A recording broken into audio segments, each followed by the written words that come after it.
Hola, buenas, cuarto año, ¿cómo están? Espero que la estén pasando lo mejor posible dentro de este momento tan particular, tan complicado.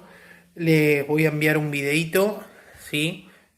Para, bueno, empezar con un tema nuevo que en realidad tiene que ver con lo que estamos viendo hasta ahora, ¿sí? ¿Se acuerdan que vimos la crisis de 1929, que se mundializa en 1930? Eso quiere decir que afecta a todo el mundo y vimos que surgen gobiernos totalitarios, o sea, que concentran la totalidad del poder y censuran a cualquier opositor. Entre esos gobiernos vimos que había ejemplos como el nazismo en Alemania, como por ejemplo el fascismo en Italia, y hoy el ejemplo que vamos a ver es España. En España se va a dar lo que se conoce como el franquismo, ¿sí? Que es otro ejemplo de un gobierno totalitario. En España, en la década de 1920, se da un modelo atrasado, un modelo socioeconómico atrasado, un sistema monárquico. Monárquico quiere decir que lo más importante era el rey. Ese rey, ese sistema monárquico, estaba apoyado por las clases altas terratenientes, o sea que concentraban la mayoría de las tierras, por la Iglesia Católica y por gran parte de lo que serían las Fuerzas Armadas. Esto en 1930 va a empezar a cambiar, ya que España es uno de los países afectados por la crisis del 29 y va a ir creciendo un malestar en la población. También se ve un grupo de gente que quiere cambiar el sistema monárquico y pasar a un sistema republicano. Entre ellos están los socialistas, los comunistas, los anarquistas y propiamente dicho los republicanos. En 1923, con el aval del rey Alfonso XIII, del ejército y la Iglesia Católica, comienza la dictadura de José Primo de Rivera. Es una dictadura que va a concentrar el poder y que va a tener como principal objetivo implantar un gobierno que termine concentrando todos los recursos del Estado y que termine censurando a la oposición política. Como dije anteriormente, este gobierno va a ser afectado por la crisis del 29, la crisis de 1930, que es cuando se mundializa, y de a poco va a ir perdiendo ese poder que le daba la Iglesia Católica y los grupos que concentran la economía, principalmente los empresarios o los terratenientes. La población española se empieza a dividir. En 1931 hay elecciones y la ganan los republicanos. Recuerden que los republicanos son los que quieren terminar con la monarquía, ¿sí? Que están integrados por socialistas, comunistas, anarquistas y empiezan a tomar algunas medidas que tienden a favorecer a las clases populares. Pero en 1933 nuevamente hay elecciones y esas elecciones van a tener como triunfadora a la derecha española. La derecha española era conocida como la Falange, ¿sí? Y uno de los principales personajes que aparecen y después va a concentrar el poder es Franco, ¿sí? De ahí viene el nombre franquismo cuando Franco se transforma en un dictador. En 1936 en España nuevamente hay elecciones. Esas elecciones son eh, ganadas por el Frente Popular, que es el frente de los partidos de izquierda, vuelvo a repetir, comunistas, socialistas, republicanos, anarquistas.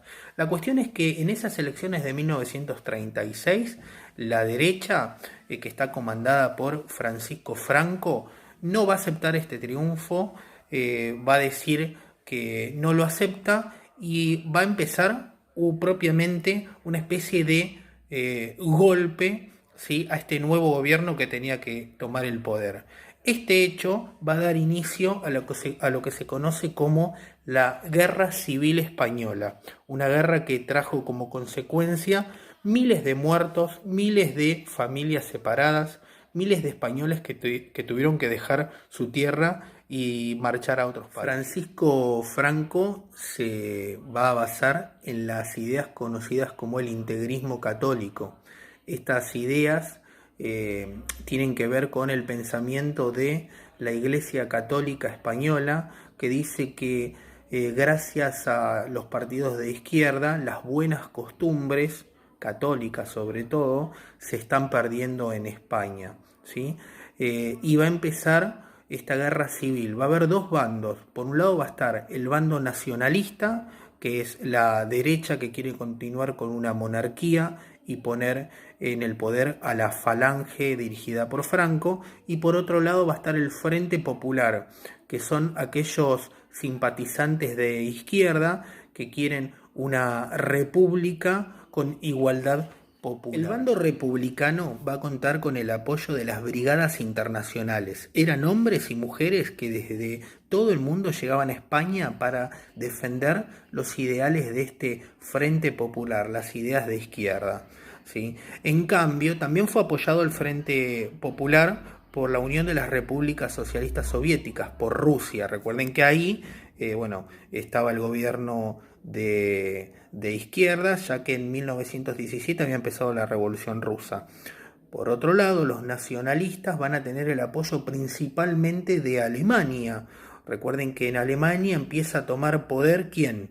Hitler, con su partido, el partido nazi, quizás el ejemplo más claro de lo que sería la derecha europea.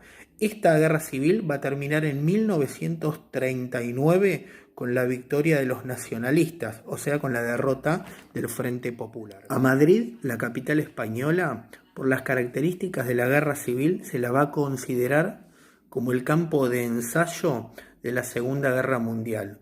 Recuerden que en muchos pueblos y ciudades españolas, lamentablemente, los nazis van a probar su armamento, que luego va a ser utilizado en la Segunda Guerra Mundial, que como veremos en alguna clase próxima, va a empezar en 1939. La Guerra Civil Española dejó miles de muertos, miles de personas con discapacidades, familias separadas, familias que tuvieron que emigrar completas o incompletas, y aún hoy esas heridas de la Guerra Civil Española no se han podido cerrar, lamentablemente, de forma definitiva. Bueno, chicos, chicas, espero que este breve video donde se explican las características de la Guerra Civil Española les sea útil. Van a trabajar con algunos documentos visuales, ¿sí?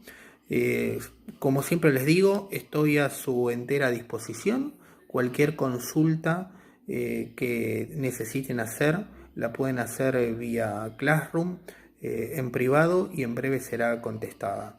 Es un momento muy particular, hay que ponerle ganas, cada vez falta menos para que esto termine, y no hay que aflojar, ¿sí? Hay que poner lo mejor de cada uno y tratar de ir siempre para adelante.